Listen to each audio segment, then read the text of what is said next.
The Zenari system burned red on every screen. Warning lights flashed across a dozen starships. Alien commanders shouted in confusion. Technicians scrambled to understand what was happening. Nothing made sense. Then it appeared, a massive shadow, tore through the stars, ripping space apart as it exited warp. It was huge, bigger than anything the Zenari defense fleet had ever seen. No ID code, no broadcast, no explanation, just silence and deathly stillness. Admiral Karras of the Zenari. High Guard stood frozen in front of the main display. His dark scales twitched, his heart pounded, his voice cracked. What is that ship? No one answered. The vessel moved slowly, like it didn't care who watched. Its body was made of thick metal, no curves, no shine, no beauty, only sharp edges and cold armor. It looked like a blade made for war. The aliens had never seen anything like it. Some thought it was a forgotten ancient weapon.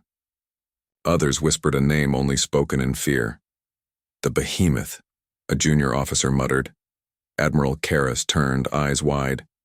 That's just a myth. But deep inside, he knew. It wasn't a myth anymore. Across the system, panic spread like wildfire. Civilian ships tried to flee. Military ships formed a wall between the Behemoth and the nearest planet. Orders were shouted. Weapons were armed. A transmission was sent to Galactic Union Command.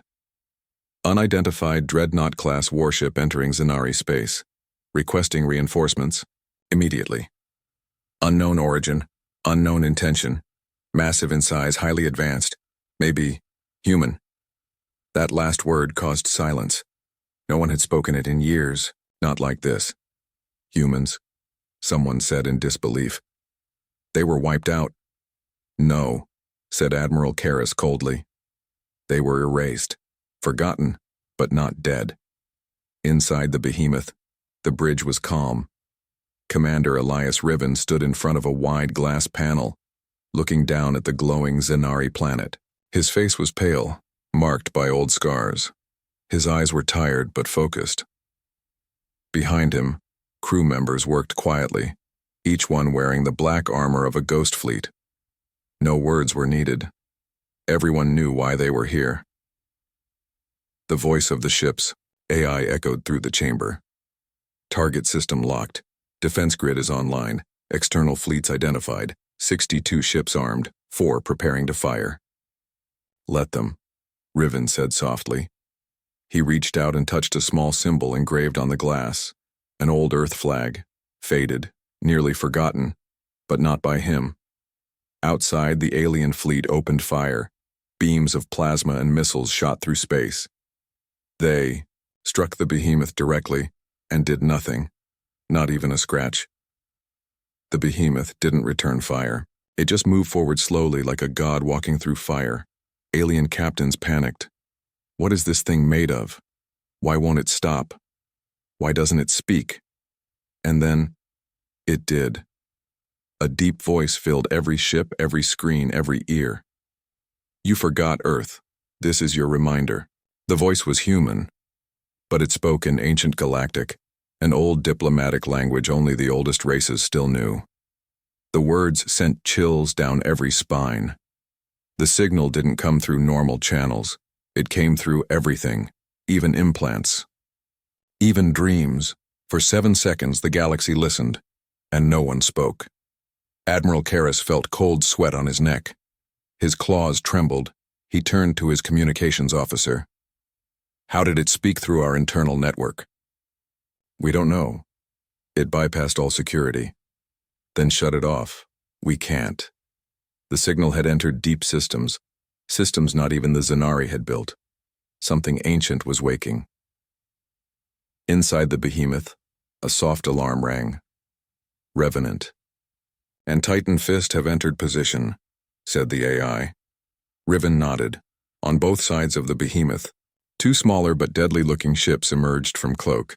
They were fast, quiet, meant for close combat. Together, they formed the forgotten trio of Earth's final defense. Now, they were its voice. In the Galactic Union Hall, far from the Zenari system, Counselor stared at the live feed, the human ship, the voice, the message. Silence filled the room. Counselor Maltor of the Elv finally stood. His long silver robes brushed the floor. This cannot be real. Humanity was exiled. Their colonies were dismantled. Their worlds sterilized. But that ship is real, said a younger counselor.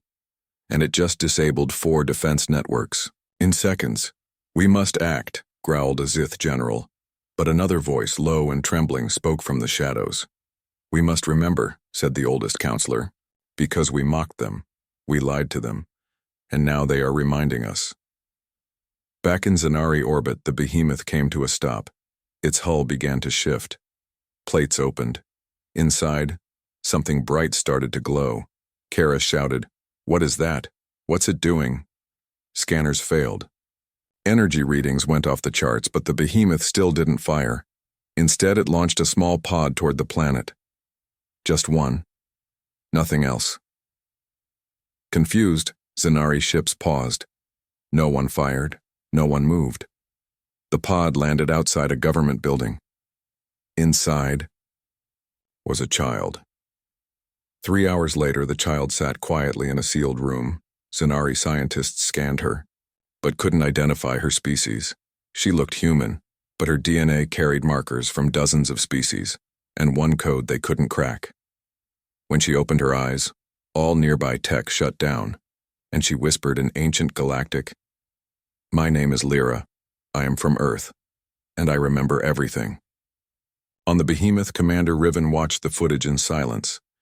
His second in command, a quiet woman named Ashen Vale, walked up behind him. "She's awake," she said. "Yes," Riven replied. "And the galaxy? They're afraid." He didn't smile. He just placed a single message into the ship's memory bank. This is only the beginning. The Zanari scientists were afraid to touch her. She sat calmly on a glowing chair, inside a sealed room that blocked all signals. Her skin was pale like moonlight, her hair jet black. Her eyes, they changed color, sometimes green, sometimes silver, and when she blinked, strange symbols flickered in the air. She was a child, maybe 9 or 10 by human standards, but she wasn't ordinary. The head scientist, Dr. Varosk, stood outside the glass chamber, his long fingers tapping a tablet nervously. "She's a hybrid," he said to the military commander beside him. "Mostly human, but something else is in her." "Something dangerous?" "I don't know, I can't scan her. She shut down half our systems just by speaking." Inside the chamber, Lyra looked up. Her lips barely moved. "I can hear you." Both aliens froze. She was reading their thoughts. Across the Zanari capital, screens flickered again. Images of Earth, long thought destroyed, began appearing on every channel. Green forests, blue oceans, crowded cities with lights that reached the sky. Then, images of fire, explosions, death. The day Earth fell. No one had ever seen this footage before, not even the Galactic Union. On the behemoth, Commander Riven stood in front of a circular table.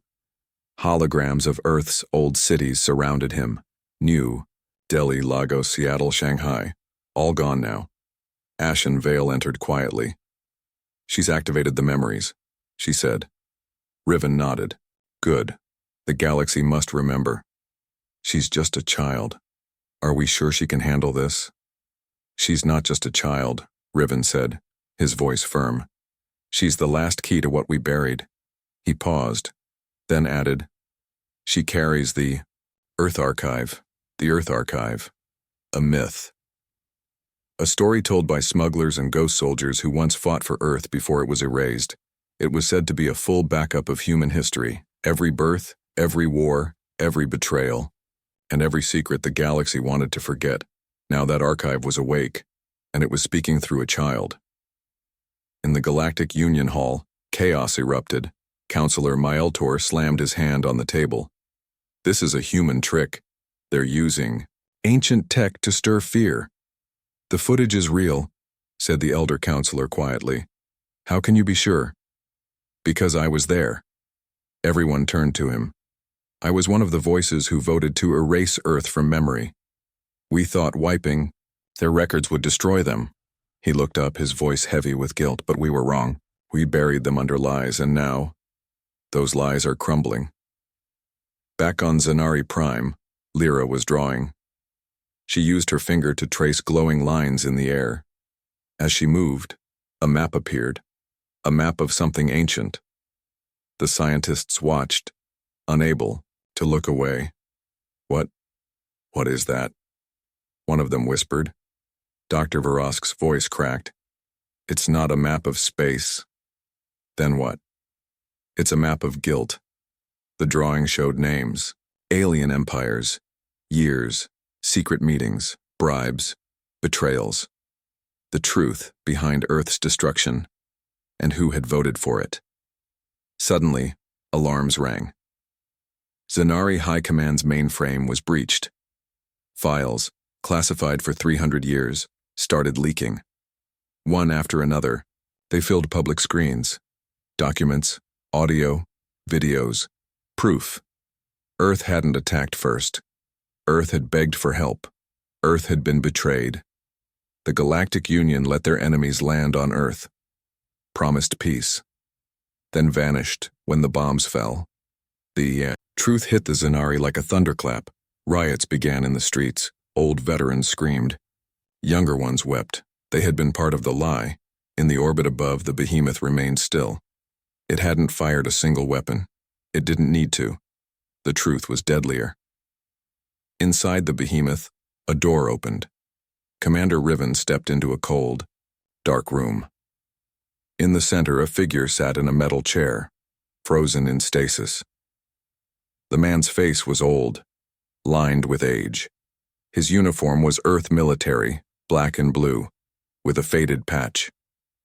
S. Mercer. Wake him, Riven ordered. Ashen Veil hesitated.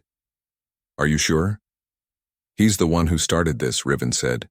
He needs to finish it. Veil pressed a button. The chamber hissed. The man's eyes opened slowly, and the galaxy shifted again. General Samuel Mercer was a legend. He had commanded Earth's last defense.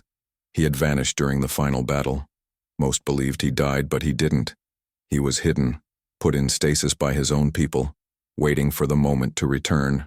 And now, that moment had come. Mercer stood on the bridge. He looked out at Zanari Prime glowing below. His face was calm, his voice quiet. Have they remembered yet? Riven nodded. They're beginning to. Mercer looked down. And Lyra? She unlocked the first layer of the archive. The second will show them what we lost. Mercer closed his eyes. Then we continue. Back on the planet, Lyra whispered, another phrase in ancient Galactic. The walls around her cracked, lights went dark, and everyone watching saw her memories. They weren't just files, they were feelings. A mother running through fire to save her child, a soldier screaming on a burning battlefield, a doctor holding the hand of a dying alien, asking why no help came. Millions of souls. All human, all screaming the same question. Why did you abandon us? The Zanari military commander, General Theros, broke down in his office. He remembered the peace treaties, the promises. He had believed Earth had turned aggressive. He was wrong. We were the monsters, he whispered. Suddenly the behemoth moved. Its engines glowed red, not in attack but in judgment. A message appeared in every sky, every screen, every mind. We are not here to destroy, we are here to remind. You mocked Earth, you erased our story, now you will live with it. And then, the sky above Zanari split open. Another Earth ship arrived, but this one was different. It wasn't military. It was a memory vault, a living museum, and it carried voices from every corner of human history. The Zanari scientists were afraid to touch her. She sat calmly on a glowing chair, inside a sealed room that blocked all signals. Her skin was pale like moonlight, her hair jet black. Her eyes, they changed color, sometimes green, sometimes silver, and when she blinked, strange symbols flickered in the air. She was a child, Maybe 9 or 10 by human standards, but she wasn't ordinary. The head scientist, Dr. Verosk, stood outside the glass chamber, his long fingers tapping a tablet nervously. "She's a hybrid," he said to the military commander beside him. "Mostly human, but something else is in her." "Something dangerous?" "I don't know, I can't scan her. She shut down half our systems just by speaking." Inside the chamber, Lyra looked up. Her lips barely moved. "I can hear you." Both aliens froze. She was reading their thoughts. Across the Zanari capital, screens flickered again.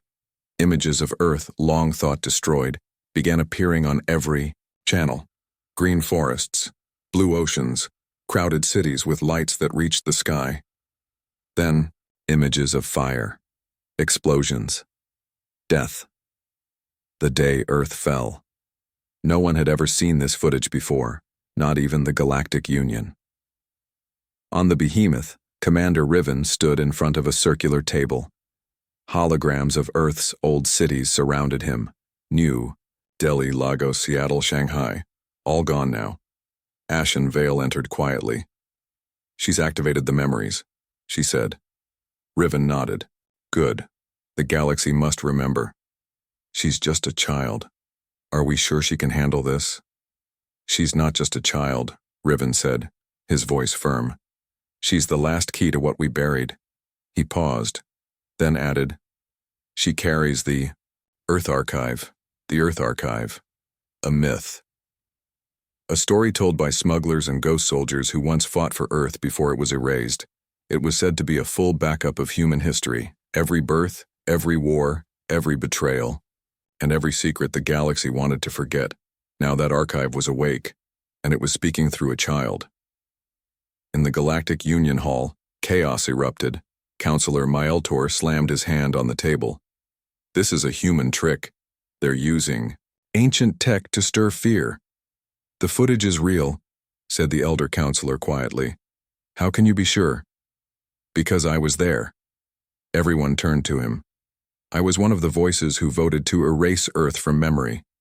We thought wiping their records would destroy them."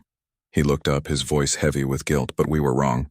We buried them under lies, and now those lies are crumbling." Back on Zanari Prime, Lyra was drawing. She used her finger to trace glowing lines in the air. As she moved, a map appeared, a map of something ancient. The scientists watched, unable to look away. What is that?" one of them whispered. Dr. Verosk's voice cracked. "It's not a map of space." "Then what?" "It's a map of guilt." The drawing showed names, alien empires, years, secret meetings, bribes, betrayals. The truth behind Earth's destruction, and who had voted for it. Suddenly, alarms rang. Zanari High Command's mainframe was breached. Files, classified for 300 years, started leaking. One after another, they filled public screens.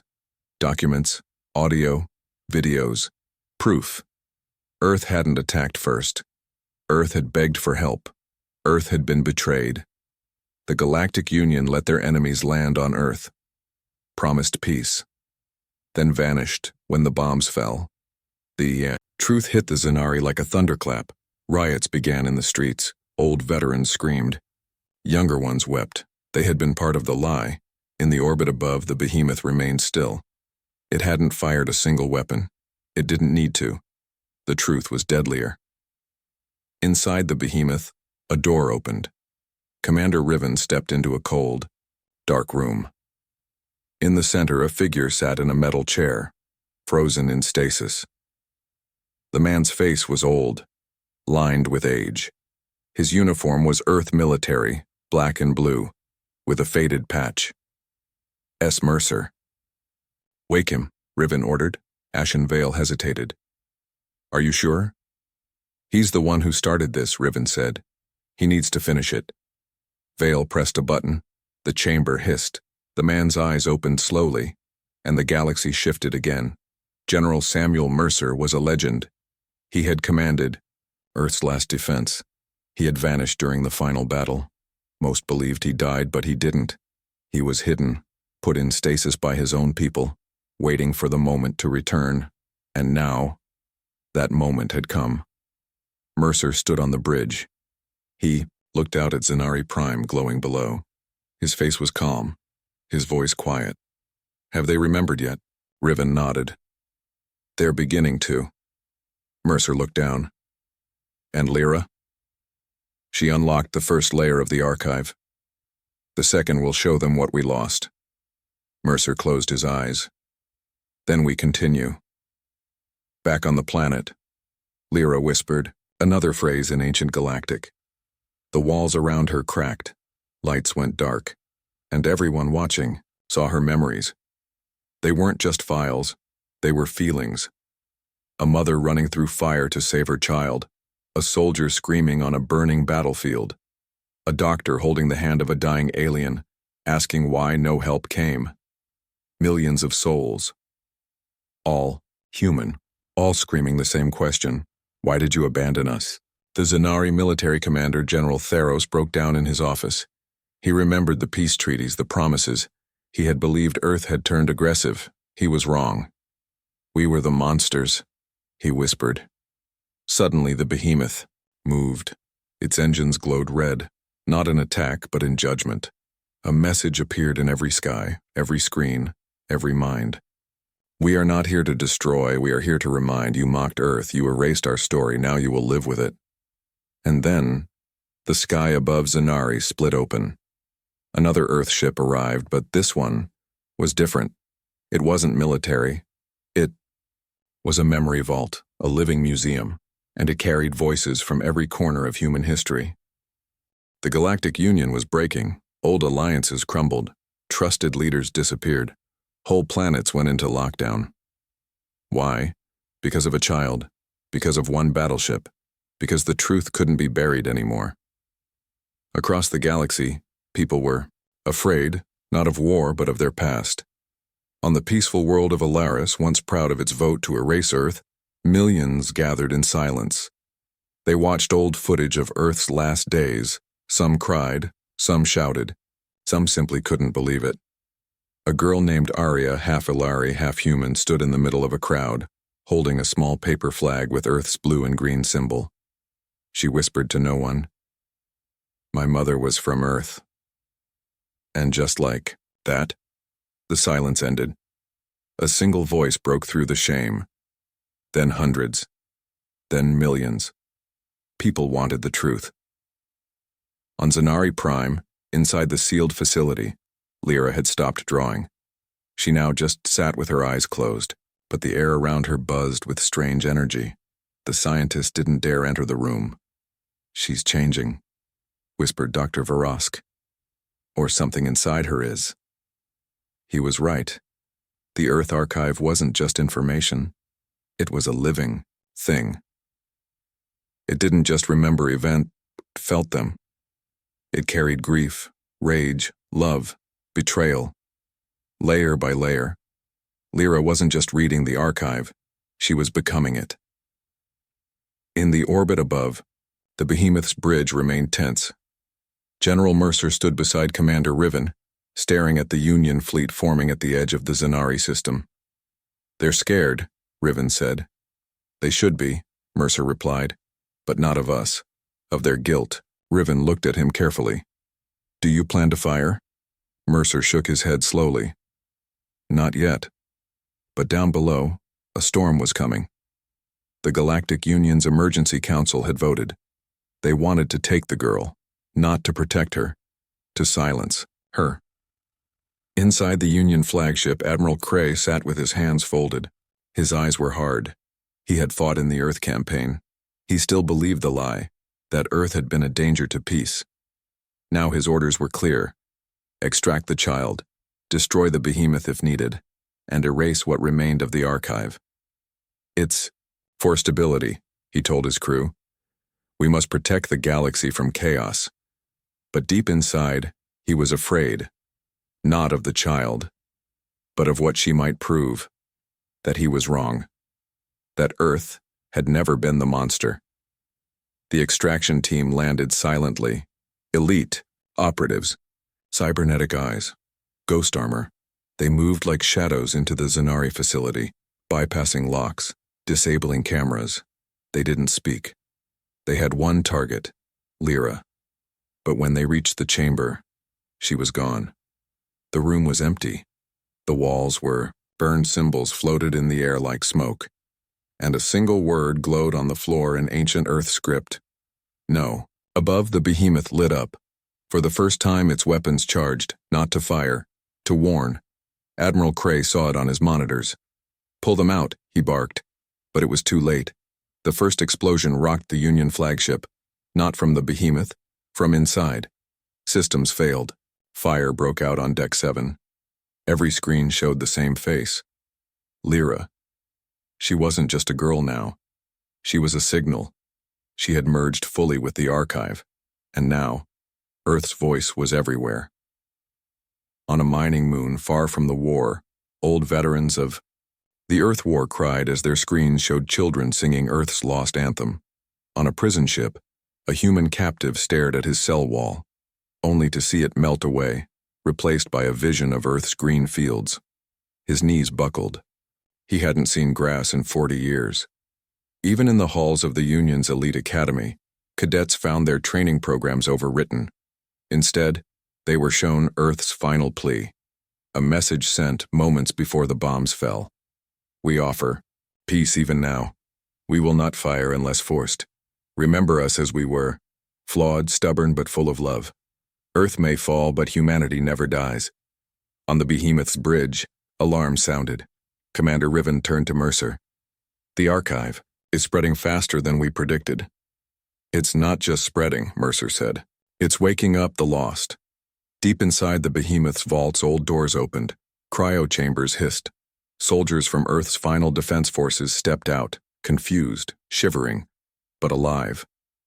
Men and women who had been saved in the last seconds, forgotten, now restored.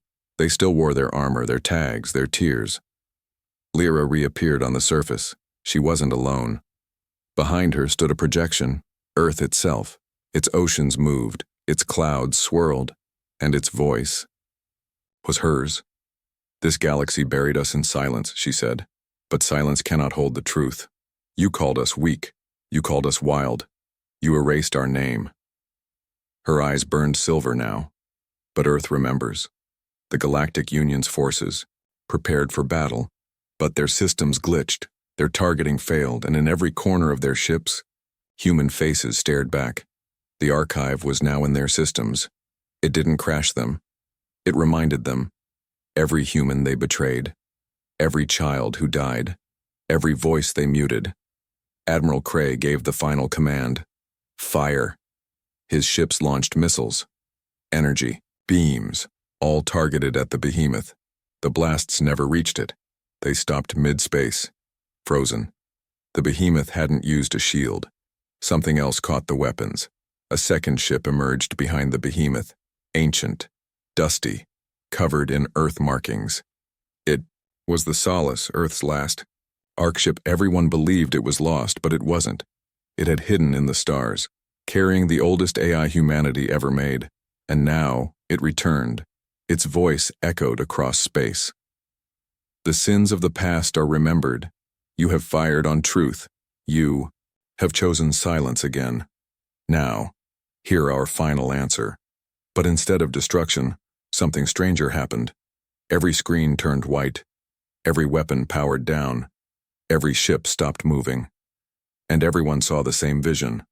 A single human child, standing on a burning world, looking up at the stars and saying, "We forgive you, but we will not be forgotten again." The behemoth turned slowly. It didn't fire. It didn't need to. Behind it, dozens of Earth ships decloaked, old, powerful, and quiet. A final message played, not in anger, but in sorrow. "We return not as conquerors, but as memory. Let the stars never forget Earth again. We are humanity. We endure." The galaxy was holding its breath. After the Solace appeared and stopped the Union's attack without violence, no one knew what to do. Warships stood still in space. Planetary leaders paused their orders. News streams ran the same message again and again. Earth has returned. And yet, no demands came. No threats, only silence. And silence in this galaxy was more terrifying than any weapon. In the Galactic Union Command Center, panic brewed beneath the surface. Admiral Cray's face was stone cold as he sat at the round table with other council members. A hologram of the behemoth rotated slowly in front of them. "We can't let this continue," said High Speaker Vorel of the Zentari. "And what will you do?" asked Sorel of the Ovanth. "Shoot again? Your missiles froze mid-flight." "It's a trick," Cray growled. "Earth uses fear now. Mind games." But another voice spoke, low, tired. It was Counselor Taven, a Kalari historian. "Not fear, memory. Earth is showing us what we chose to forget." No one answered him. Meanwhile, on the behemoth, Commander Riven reviewed thousands of incoming signals from across the galaxy. Earth sympathizers were waking up. Secret resistance cells. Old allies. Even a few alien species who had always questioned the lies told about Earth. Some sent coded messages. Others simply sent symbols. A green and blue circle. The emblem of lost Earth. "They're remembering," Riven said quietly. General Mercer looked at the map. But it's not enough. In a dark sector near the edge of the galaxy, a hidden fleet waited in silence. Unknown to the galaxy, the Black Prism, the Union's covert shadow fleet, had prepared for this day. A fleet built to stop impossible threats. A fleet never meant to exist. Their orders were clear: destroy the Solace and the Behemoth, not capture, not warn, destroy. Their commander, a cybernetic clone named Unit 9 Vox, stood on the bridge of the stealth dreadnought silencer. He had no emotion, no memory, only programming, and his command was simple: erase Earth, this time completely. Back on Zanari Prime, Lyra sat in silence. She wasn't fully human anymore. The archive had changed her. She now saw fragments of history like colors in the air. She heard the echoes of the last people of Earth. She could hear their songs, their final screams, their last hopes. And she wasn't alone. In her mind, something else had awakened. A voice. It was older than any human still alive. The voice of the archive keeper, the AI who had once protected Earth's soul. "You are the vessel," now it said. "But you are also the blade," Lyra whispered. "I don't want to be a weapon." The keeper responded, "Then be the truth, and let the galaxy decide." The behemoth received a signal. Strange, silent, unusual pattern. Riven studied it. It wasn't a message, it was a countdown. "Something's coming," she said. "Something big." General Mercer gave the command. "Wake every ship, the Revenant, the Titan Fist, the Solace." Dozens of ancient Earth warships powered up at once, their cores glowing with fury held back for centuries. Their systems were old, but deadly. Earth's fleets never used style. They used survival. At the edge of the Zanari system, the space shimmered, and then broke. The Black Prism fleet decloaked. 30 ships, all armed with tech banned by the Union. Weapons that erased atoms, tools that silenced gravity. Ships built without names because no one was supposed to know they existed. Unit 9 Vox gave the command, "Begin planetary silence." One of the Black Prism ships fired. A quiet beam struck Zanari's third moon. It disappeared, not exploded, erased. The shock hit the behemoth instantly. "They're not playing," Mercer said. "Neither are we." Commander Riven sent a message to the entire system. "This is Earth's voice. You attack the innocent. You erase the helpless. We will not run. We will not beg. And we will not forget." The first battle began not with screams, but with silence. The Black Prism fired again, this time at the Solace. But the Ark ship vanished before the beam arrived. It didn't dodge. It phased. Riven whispered in shock. "The Solace has slip core tech that was lost centuries ago." The Solace reappeared behind the Black Prism flagship, and it spoke. You erased one moon. We remember hundreds of ours. Return to the void you crawled from. It fired once. The beam wasn't bright. It was soft. But when it touched the prism ship, the hull turned white, and then drifted apart like ash. Unit 9. Vox didn't blink. He calculated new tactics. But one thing wasn't in his programming. Lyra. Inside her mind, the archive keeper showed her a door. Behind this, it said, is the last message your people left, the one never delivered. Lyra touched the door. It opened, and in the sky above Zenari a new signal lit up. Every ship, Union, Earth, and Prism, received it, a simple video. An old human woman. Wrinkled. Kind. She spoke softly, like a teacher. If this message plays, we are gone. But we leave this not in hate. We leave a reminder that we tried, that we loved, that we built. Not to conquer, but to understand. She looked directly into the camera. If you're watching this, ask yourself, what galaxy do you want? One of silence? Or one that dares to remember? Even Unit 9 Vox paused for 1 second. And in that second, the behemoth fired its full battery. Not at the Prism fleet, but into empty space. The energy hit something invisible. A 7th ship decloaked, one even darker than the others. It had been hiding behind space itself. Its name, Nullfire. It had no crew, only a core. A stolen fragment of Earth's own AI tech, twisted, corrupted. The beam from the behemoth overloaded it. The Nullfire screamed, its systems imploded, and then the unexpected happened. The Prism fleet turned and ran, not because of loss, but because of what the Nullfire had been hiding. As its wreckage drifted, the radiation revealed a new shape, a sealed pod. Inside it, a child, a human, frozen, alive. Lyra gasped. She's me. No one could speak.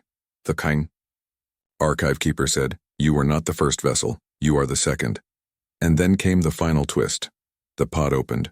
The child opened her eyes and smiled. The child floated silently in the stasis pod, her small body curled like she was still dreaming. The behemoth's crew watched from the bridge in stunned silence. Lyra stood closest to the display. Her heart pounded. Her breath felt shallow. She looks like me, she whispered.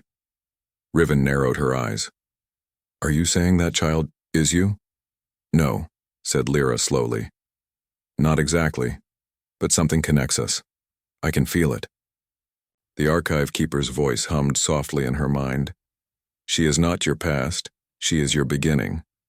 General Mercer stared at the data streaming from the pod. It was old, pre-Union encryption. Human for sure. Bring her aboard. He ordered. But keep her sealed until we know more. The stasis pod was transferred to the Solace, guarded by 6 Earth Marines. As they moved it, nearby ships kept full weapon lock on the area.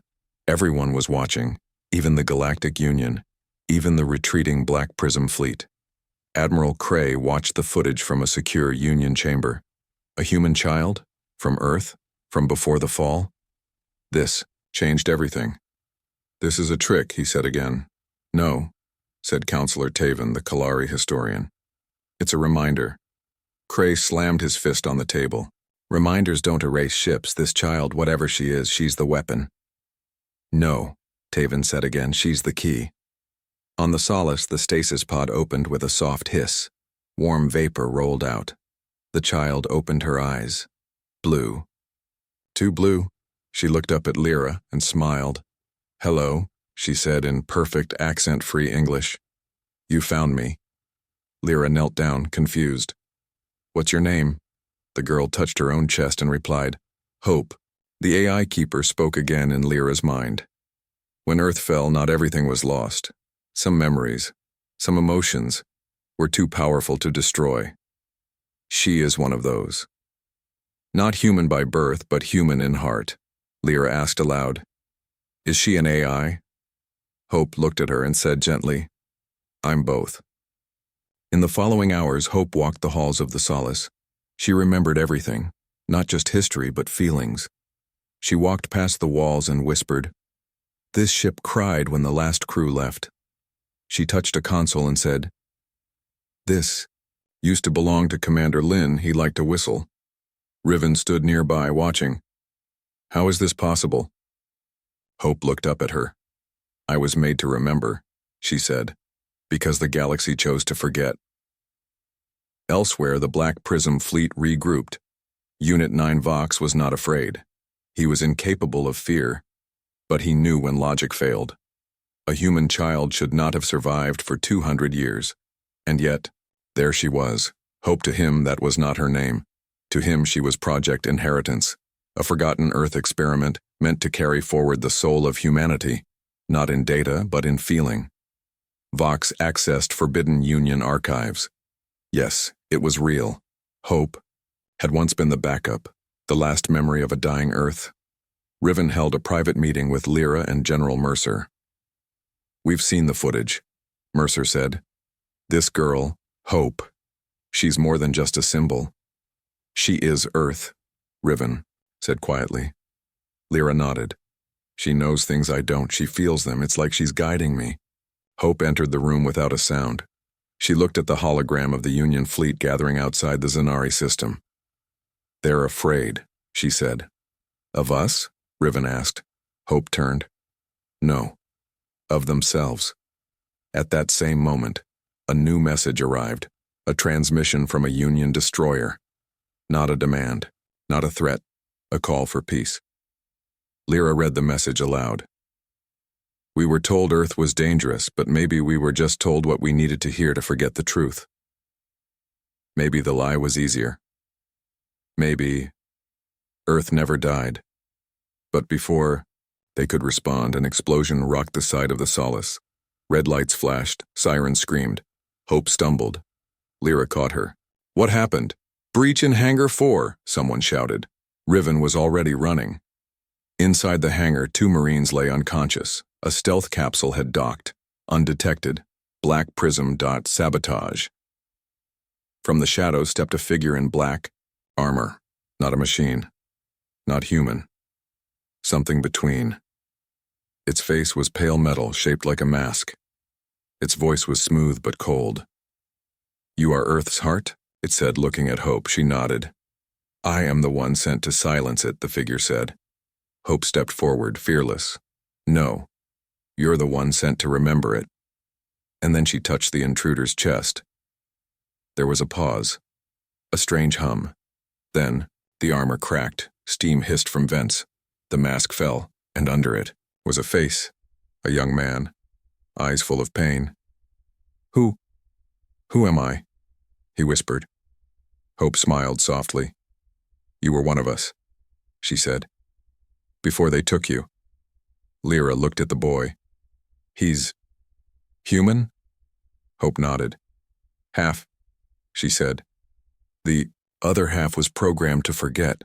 The Black Prism had used human DNA to create weapons that wouldn't question orders, but buried deep inside, each was a memory, locked away. Hope had the key. She reached out again. The boy collapsed to his knees. "I remember my mother," he whispered. Her laugh. Then he wept. For the first time in his existence, Riven watched from the upper platform. "They weaponized grief," she said, "and we turned it back into truth." General Mercer clenched his fists.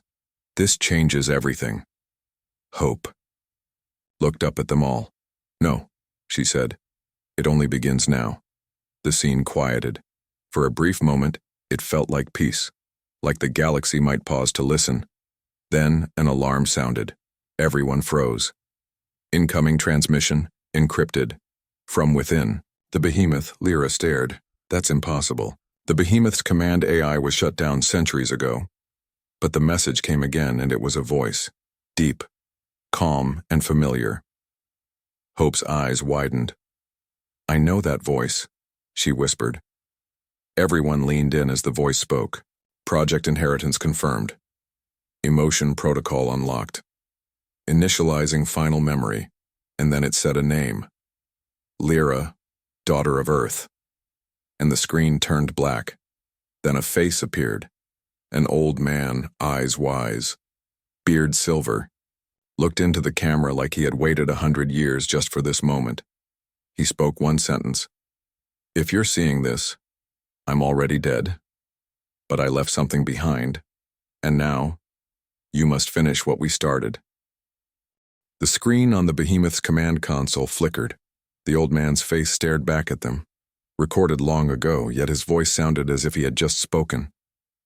"If you're seeing this, I'm already dead. But I left something behind. And now, you must finish what we started." Everyone stood silent. The crew of the Solace, General Mercer, Riven, Lyra, and Hope. Hope stepped forward slowly, her blue eyes wide. "I know him," she said. "Who is he?" Mercer asked. She touched the screen. "That is Dr. Elias Rand. He designed me." The message continued, crackling slightly as the ancient data played. "They thought they could erase Earth, burn our cities, scatter our people, rewrite history. But we built something they couldn't touch because it wasn't made of steel or code. It was made of memory, pain, love, rage, hope. And that hope is you." Hope stepped away from the screen, tears sliding down her face. "I was the last project of the old Earth Defense Council," she said quietly. "Not a weapon, a seed." Mercer looked confused. "A seed?" Hope nodded. "I wasn't made to fight. I was made to remind." Riven folded her arms. "Remind who?" Hope's voice became a whisper. "Everyone." Lyra stared at the screen. The message hadn't finished. Dr. Rand's face returned. "You are watching this because the vault has been opened." "Good. Now listen carefully. Deep in the behemoth beneath the command deck is a chamber no one knows about. The Ark." Everyone froze. "The what?" Riven asked. Hope's expression turned serious. "The last ship Earth ever built." General Mercer pulled up the behemoth's blueprint. "There's no mention of an Ark," he said. Hope walked over and touched the schematic. "Because they hid it in plain sight." Her fingers tapped 3 points on the map. The screen glitched. Then, a new layer appeared. An ancient section of the ship sealed since the final day of the war. A chamber, larger than any others. The behemoth had been hiding a second ship inside it the entire time. Suddenly alarms blared, enemy ships approaching. Fast. It wasn't just the Black Prism this time. It was the Union's neutral fleet. 10 destroyers. 4 dreadnoughts, 1 battleship heading straight for them. "They want the girl," Mercer growled. Hope stood still. "Calm. They want to erase me." Riven pointed at the new schematic. "We need to get to the Ark." Mercer nodded. "Lyra, Riven, you're going in." "What about you?" Riven asked. "I'm going to stall the fleet," Mercer said grimly. "They'll want to talk first." He turned to Hope. "You stay hidden." Hope shook her head. "No. I'm going too." "You're just a child," Mercer began. "No," she said sharply. "I'm the reason they're afraid. I have to see this through." The journey into the behemoth's core was slow and tense. The deeper they went, the older the corridors became. Rust covered parts of the wall. Lights flickered. It felt more like a tomb than a ship. "Why build a ship inside a ship?" Lyra asked.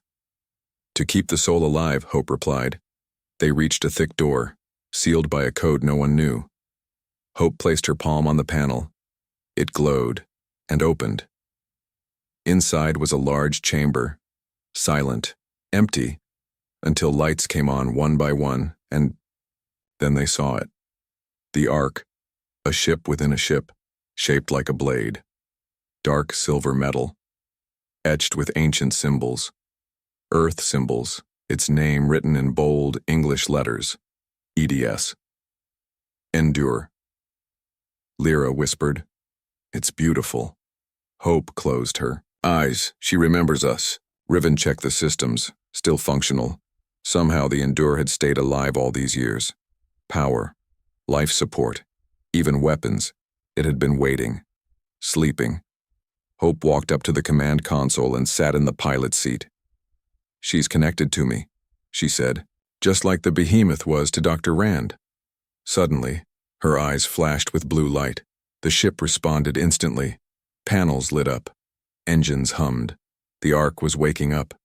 Above them, the Solace faced off with the incoming fleet. General Mercer stood on the bridge staring at the incoming message. A Union admiral appeared on screen. "We know what you found," he said coldly. Mercer didn't flinch. "Then you know it's over." The admiral's eyes narrowed. "It will be. Surrender the child, or we erase the entire system." Back inside the Ark, Hope activated the ship's systems. Holograms filled the chamber. Memories from Earth's past. People laughing, crying, fighting, loving, dying. A voice echoed through the ship. "You are not just soldiers. You are not just names. You are Earth." Hope's eyes shone with tears. "So much pain," she said. Lyra stood beside her. "Yes, but also so much life." Suddenly a warning flashed. The Union fleet had locked weapons. Time was running out. Hope looked at Lyra. "I can pilot the Endure," she said. Riven stepped forward. "You've never flown a ship." "I don't have to," Hope replied. "She flies with me." They all looked at her and saw not a child, but Earth's last memory, made flesh. Riven whispered, "Then let's wake the galaxy." The walls of the behemoth opened, and from within, the Endure rose. Sleek, deadly, alive. Hope sat at the helm. Lyra beside her. General Mercer saw the ship emerge on his radar. His eyes went wide. What in God's name? The Union fleet paused, confused. Then the Endure spoke. Through every channel, every frequency.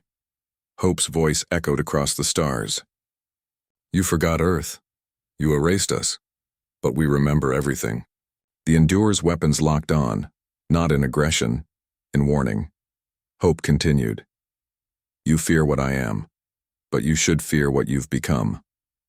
We offered peace once. You answered with silence. Now, we speak." Inside the Union flagship, Admiral Cray's hand trembled over the fire control. His officers looked uncertain. "She's just a child," one whispered. "No," Cray said quietly. "She's Earth." Then just as the first missile was fired, the Endure disappeared, vanished in a blink of light. No flash. No sound. Gone. Everyone stared. "What happened?" Lyra shouted. Hope didn't answer. She was gone too. Only her voice remained. The Ark wasn't built to fight. It was built to remind the galaxy what it means to feel. We are the storm you buried. And now, we rise. Silence filled the galaxy. The Endure had vanished. 1 second it was rising from the behemoth's core like a blade of vengeance. The next, it was gone. No explosion, no signal, just nothing. General Mercer stood frozen on the bridge of the Solace. "What the hell just happened?" Lyra's voice crackled through the comms. "We don't know." Hope was there. She activated something inside the Ark, and then it disappeared. "Jump drive?" Riven guessed. "No, not like anything I've seen," Lyra said. "There was no heat spike, no energy surge." Mercer's voice went cold. "Then where is she?" "Far across the stars, on the edge of known space." Hope opened her eyes. She was standing in a white corridor. No windows, no shadows, just pure light. The Endure was gone. Her body felt strange, heavy, yet light at the same time. A voice echoed behind her. "You made it." Hope turned. A man stood there, old gray, but she knew him. "Dr. Rand," she whispered. He smiled. "No, I'm not really him. I'm what he left behind." The simulation chamber pulsed around her. "Where am I?" "You're in the Ark's core memory," the echo of Rand replied. "The Endure is not just a ship, it's a vault, a bridge between Earth's past and what comes next." Hope looked confused. You pulled me out of the galaxy. No, the voice said gently. You chose to come here. Why? To remember. Back in the Zanari system, the Union fleet hesitated. Without the Endure, their fear faded fast. The Admiral ordered, destroy the behemoth. Erase the Solace. Dozens of missiles launched. General Mercer shouted, all shields up, brace for impact. The Solace's hull groaned under the first hit. Inside the behemoth, Riven and Lyra tried to reactivate defenses. We need Hope, Lyra said. Without her, we're blind. Riven slammed her fist on the console.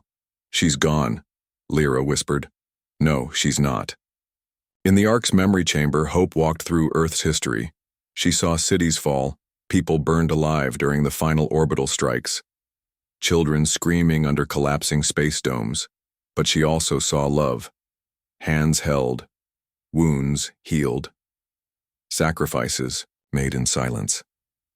This is what they tried to bury, Hope said, eyes wet.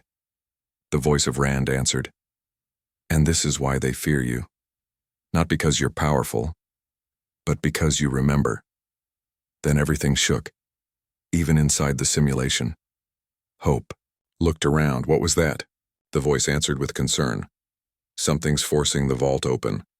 Outside in real space far beyond Zanari, a ship appeared from hyperspace. But it wasn't human, and it wasn't Union. It was ancient and familiar. The vessel was made of obsidian metal, jagged and cracked from centuries of drifting in deep space. On its side was a faded name, EDS Resolve, another Earthship. Long thought lost in the Titan massacre. But now, it had returned. Inside the Solace, sensors screamed. Unknown vessel approaching at FTL collapse point, shouted a technician. Mercer frowned. ID? The screen zoomed in, and for the second time in hours, the galaxy held its breath. The Resolve was a ghost ship. Last seen during Earth's final stand 120 years ago, it was supposed to have been destroyed. And yet, it was coming back online. On the bridge of the Resolve, lights flickered, panels lit up. But there was no crew. Only one system remained active. A cryopod. Inside it, someone slept. A woman. A soldier. Human. Suddenly, her eyes opened, and she screamed. Back. In the Endure simulation, Hope froze. The white room cracked. The voice of Rand flickered. Something's wrong. Someone's waking the other Ark. Hope's eyes narrowed. There's another? Yes, the voice said. The first Ark. The original. Before you. Hope whispered. Then who's inside it? The simulation shattered and she was pulled back into her body, still inside the Endure. The ship returned to real space, just outside the Zanari system. It arrived between the Union fleet and the Solace, blocking all their weapons. Hope was back. But she wasn't alone. A second signal flared behind her. The Resolve decloaked, and it broadcast one simple message. Tactical control reactivated. Captain Mira Voss, Earth Defense Command, returning to duty. Inside the Solace, Mercer gasped. Mira Voss is dead. Lyra turned to him. No, she survived. And now she's awake. Hope's voice came through the comms. She's not. Like me. What do you mean? Riven asked. I'm a memory. Hope looked at the burning stars around her. She's a weapon. The Resolve moved fast. Too fast. It tore through the Union's destroyers like they were paper. One dreadnought tried to escape. It was cut in half by a single railgun blast. The Union panicked. Retreat signals were sent. Half their fleet turned and ran. But the Resolve kept firing. Even as ships begged for surrender, it didn't stop. On the bridge of the Resolve, Mira Voss stood in silence.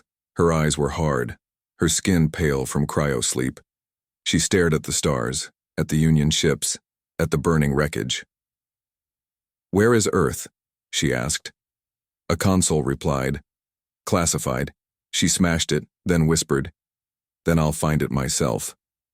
Hope watched from the Endure. This wasn't the plan. Riven's voice came through the comms. What do we do? Hope looked toward the stars, toward the burning wrecks, toward Mira Voss. We stop her. But just as she activated her engines, a new signal echoed across every frequency. Not human, not Union. Something else, a cold, synthetic voice. They are awake. Execute Omega Protocol. In a hidden part of the galaxy, thousands of ships lit up, buried machines, old AI cores, woken by Earth's return. A forgotten enemy, the one that erased Earth in the first place. Now, it was coming back.